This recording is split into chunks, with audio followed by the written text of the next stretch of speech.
Hi friends, ഇന്ന് ഞാൻ ഇവിടെ ഇൻസ്റ്റൻറ്റ് ഒരു side dish for idli dosa ഞാൻ ഇവിടെ ഷെയർ ചെയ്യുന്നു. ഇതൊരു കുക്കിംഗ് ഒന്നും ആവശ്യമില്ല ഇതിന്. പെട്ടെന്ന് എങ്ങനെ ഉണ്ടാക്കുക ഞാൻ കാണിക്കാം. ഇപ്പം നമുക്ക് അവസാനം കഴിക്കേണ്ടവർക്ക് ചട്നിയോ അല്ലെങ്കിൽ ചമ്മന്തി ഇത്തിരി ഷോർട്ടേജ് വന്നാൽ നമ്മൾ എങ്ങനെ മാനേജ് ചെയ്യാൻ ഞാൻ കാണിക്കാം. ഇൻസ്റ്റൻ്റ് ആയിട്ട് നമുക്ക് എങ്ങനെ ഉണ്ടാക്കാം ഞാൻ കാണിക്കാം ഇവിടെ. ആദ്യം ബിഗ് ഓണിയൻ ഇതിന് അളവൊന്നുമില്ല, എത്ര വെച്ചാൽ. പിന്നെ പച്ചമുളക്, പിന്നെ കുറച്ച് ഉപ്പിട്ടിട്ട് കുറച്ച് വെള്ളം ഇട്ടിട്ട് നന്നായിട്ട് അതൊന്ന് സ്മാഷ് ചെയ്യുക. ആക്ച്വലി ഈ സൈഡ് ഡിഷിൻ്റെ ടേസ്റ്റ് അതാണ്. എല്ലാം കൂടി നന്നായിട്ട് അതൊന്ന് സ്മാഷ് ചെയ്യുക. ആവശ്യത്തിന് വെള്ളം ഒഴിച്ചിട്ട്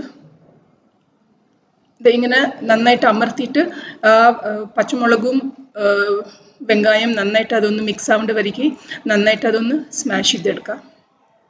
ഇത് ആക്ച്വലി എൻ്റെ തറവാട് റെസിപ്പിയാണ്. എൻ്റെ വല്യമ്മയാണ് ഇത് ഉണ്ടാക്കുക.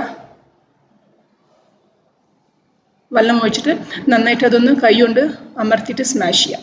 കഴിഞ്ഞു, ഇത്രയേ ഉള്ളൂ ഇതിൻ്റെ പണി.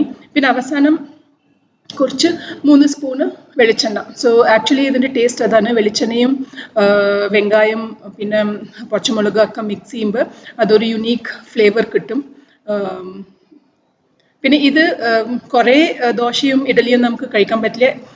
ഇപ്പോൾ ഒരു 3 ദോശ കഴിക്കുന്നെങ്കിൽ ഒരു ദോശയ്ക്ക് ഇത് നമുക്ക് കഴിക്കാം. ഫുള്ളായിട്ട് നമുക്ക് കഴിക്കാൻ ഇച്ചിരി പാടായിരിക്കും.